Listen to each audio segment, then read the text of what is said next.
I don't mean to offend anyone, but if your goal is to like have a $100,000 a year business, yeah, you don't need these traits. Let's be honest. You're going to be okay without these traits. You can get to 100 grand without these traits.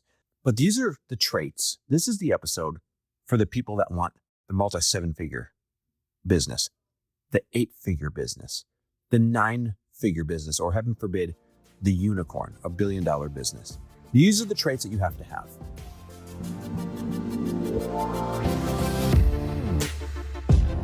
Welcome, everybody, to the Chris Harder Show, where we are making you unapologetic about your pursuit of success, knowing that when good people like you make good money, they can then do great things. My name is Chris Harder, and several times per week, I will bring you epic guests, solo episodes, and every single tool, trick, and skill set you need to grow your business, grow your money mindset, and to grow your wealth to levels that you have never reached before. I've ended up in a unique place in life where I've got the experience, the connections, and all of the secrets that it takes to be successful. And I'm lifting the curtain to reveal it all to you in an effort to help put you in a position of abundance so great that you can then be as generous as possible. So let's lock arms and let's get started. Hey, everybody, welcome back to the Chris Harder Show, where today I am grateful for peptides. I don't know if you guys have gotten into the peptide game yet. Oh my God, all the hype is the real freaking deal. I mean, maybe, I guess, as long as you're getting really good ones. By the way, that's not an invitation to reach out to me and say, oh my God, which ones are you on? And oh my God, like, where are you getting them? Once I like really know that I love them, and once I really know that I trust my source, then I'll share it. But as of right now, I am just like experimenting on myself and freaking loving it. Like, I have never had such fast brain clarity since even before my stroke that I can remember in more than a decade. Like, I feel like I'm 20 years younger in my brain. It's wild. And same with my body. I have never seen like such progress and such energy. Not really drinking any coffee during the day anymore, any stuff. So super grateful for the person who turned me on to peptides, and it has changed my freaking life. I feel like, what in the hell is this guy talking about? Why is he starting the show talking about peptides? I always start my show, my solo episodes, with something I'm grateful for. Just a reminder that I'm leading by example, stopping and taking account of what I do have going in my favor, something I'm grateful for. So I really believe that gratitude is a practice. Gratitude is something you stop and you do. Gratitude is something you stop and acknowledge. You take inventory of what you have going in your favor instead of always complaining about what you don't have yet. And when you can flip your mindset like that, it makes all the difference. So I just like to lead by example and kind of remind you guys, hey, whether it's at the end of this episode, whether it's hitting pause right now, go ahead and do a quick inventory of what you are grateful for, and you will feel like you are more prepared to go out there and chase your goals. Now, it also happens to be Super Bowl weekend. I'm actually in Scottsdale, flew in real quick with Lori to visit mom and Nick and family and everybody, and, have a typical family Super Bowl party that we have every single year. And it kind of made me feel like, yeah, I think I'll make this episode about the traits that it takes to be a Super Bowl level player and how it translates to entrepreneurship. If you think about it, like, I got to kind of frame it this way. There's 32 teams in the NFL, and every single player in the NFL is so damn good, you actually can't even comprehend what it takes.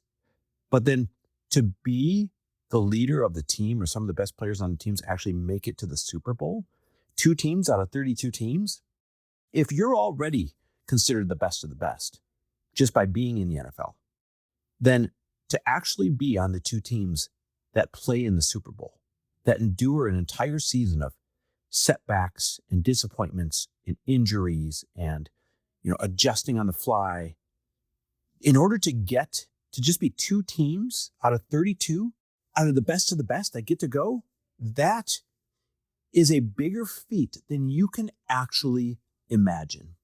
And some of you have a lot of these traits that it takes to be a Super Bowl level player, but in your business. And some of you, I don't mean to be rude, but you need the wake up call of what traits you need in order to play at a Super Bowl level in your business. Because I'm a massive NFL fan, if you didn't know this about me, like massive NFL. I won't miss a single Packer game to save my life. I don't care if I'm overseas, I'll stay up in the middle of the night and watch it no matter where we are. And so, as a huge football fan, there's 5 traits that I know it takes to be a Super Bowl level player. And these 5 traits are also the same traits that you need in order to take your business anywhere significant. Now listen, I don't mean to offend anyone, but if your goal is to like have $100,000 a year business, yeah, you don't need these traits. Let's be honest. You're going to be okay without these traits. You can get to 100 grand without these traits. If your goal is 200 grand a year, 250 a year, 300 a year, you can have a couple of these traits, but you don't have to like really go all in, and I'm not knocking that size of it. Like that's a wonderful accomplishment, but these are the traits. This is the episode for the people that want the multi-7-figure business, the 8-figure business, the 9-figure business, or heaven forbid, the unicorn, $1 billion business. These are the traits that you have to have.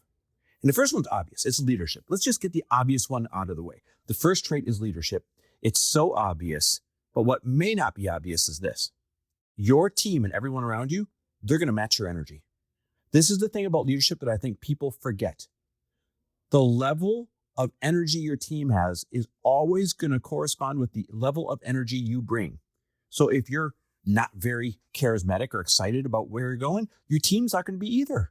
You can't expect them to be more excited than you about the end goal. If you are giving, kind of a 75, 80% effort, your team is going to max out to 75, 80%. Why would somebody give more of an effort, give more energy than you? So one of the most important leadership traits is maximizing your energy as a leader, because nobody on your team is going to bring more energy. They're probably going to fall slightly right behind you. So when you bring more energy, then your team brings more energy. If you want more out of your team, then you got to bring more out of yourself when you demonstrate, when you lead by example, when you show up day in and day out, the first to get there and the last to leave. There's real truth to that. So that leadership, but specifically the energy you bring onto the field, to stick with our example here, matters more than you think. You have to literally be that person who shows up high energy even when you're not feeling it. And that's tough, guys. Let's be real. It's real tough. You're tired. You're down and out. Maybe some things aren't going your way, but you can't show the team that. If you're going to be a real leader, you have to show up like everything is fucking fantastic and that you believe in the mission. As a matter of fact, that is probably the biggest trait of leadership besides keeping your energy high, is your level of belief that you exemplify in the goal is going to directly translate to the level of belief that your team has. So when things are going wrong, when shit's hitting the fan, your team can't sense that. They can know that things are going wrong. They have to be rooted in reality, but they can't sense that you think that there's no way out of this. They must believe that you know where you're going even when things are really going against you guys, or they're going to lose confidence in you. So that leadership is that first trait. The second one, you got to move fast and be decisive. And this is something that I think holds a lot of entrepreneurs back, especially in the beginning of their journey. You're so worried that you're going to make the wrong decision, or you're always getting ready to get ready, or you're always waiting for something to be perfect before you release it. Well, let me tell you, that ain't going to win you any Super Bowl. You have to move fast and be decisive, and it's okay if you make the wrong decisions because you're going to be able to learn from those decisions. It's okay if you make the wrong decisions because you can come back from anything. I mean, yes, there can be some catastrophic setbacks. I've had them in my journey, but guess what? We're still in business. There's always a way. But when you move slow and when you're always scared to finally launch, when you're scared to put your product out there, well, the problem is you're not going to get any feedback. You're just delaying the inevitable. And no matter what you launch, it's still going to take pivots. It's still going to take adjustments. It's still going to take some game time adjustments. And so just get the damn thing out there and welcome all the feedback. You want to move fast and invite feedback quickly. And then you want to be very decisive on how you're going to change, what you're going to tweak, what you're going to do next. So moving fast and being decisive is that second Super Bowl trait. That third Super Bowl trait, this one's also kind of obvious, but I think a lot of you are leaving something on the field here. You have to have an insane work ethic, an insane preparation. Not good work ethic, not, oh, I'm better than the other people around me. No, remember, you're setting the pace. Leadership was the first one. You set the pace. So your work ethic and your preparation has to outdo your team, or why would they show up with insane work ethic and preparation? Remember, you are always leading by example. The fourth trait, you have to have a short memory when things go bad. Because things are going to go wrong. Things are going to collapse. You are going to encounter small problems and big problems and everything in between. But when you sit and dwell on it, When you're scared to step up once again because you got punched in the face a little bit, then that's not going to take you anywhere. When a quarterback throws an interception, they're not thinking about that interception when they go back out there in the next series.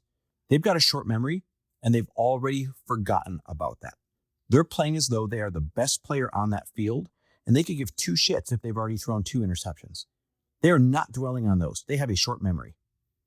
When a corner gets burned for a touchdown, they are not worried that they're going to get burned again. They have a short memory. They're going back out there and they're thinking that they're the best corner and can cover anybody regardless of what happened in the last series. You've got to have a short memory in business. Now, this doesn't mean you don't learn from your lessons and accumulate knowledge from that learning. What it means is you don't sit there scared that you're going to make that same mistake again. Instead, you have a short memory and you get right back out on that field. And then the fifth Super Bowl trait is the willingness to be coached. Guys, I have a coach. I have mentors that I pay for. You have to have coaches. I'm not saying you have to pay for them, but you have to have coaches, mentors as well, and you have to be willing to be coached. The number of people I encounter that ask an opinion or ask for advice and then they don't do it is appalling. It's terrible. It's a high percentage of entrepreneurs. It's not being open to being coached. It's being willing to be coached. It's being willing to go out there and run the play that the coach tells you to play, that tells you to run, even in the event that you may not believe it's the right play. Because again, if it goes wrong, it's just going to be feedback. But if you keep doing what you're doing in your small paradigm of your limited experience, then that's not going to get you anything new. When you just keep doing the same shit over and over again and expect a different result, that's literally insanity. And so you have to go out there and get new plays, get new information from coaches that you have not worked with before. And then you have to be willing to practice those plays and then execute those plays. And listen, if it works, fantastic. Now you took the next step. You got the ball down the field. If it doesn't, well, that's all right. Get a different coach, try again. Go back to the drawing board, run another play. But doing the same damn thing that you've always done just with your limited paradigm, that's not going to get you anywhere. These 5 traits, willingness to be coached, having a short memory when bad things happen, having an insane work ethic and preparation, moving fast and being decisive, and making sure you're setting the pace with your leadership, those 5 things are Super Bowl player traits. And if you apply those to your business, I promise you're going to have Super Bowl level results. And that's all I've ever wanted for you guys. I'll dust off the old saying. That's when people like you, when good people make good money, they can do great things. Thanks for listening, guys. Love and appreciate you. Thanks for listening. And if you loved this episode and know of someone else who is as successful as they are generous, please pass them on to me.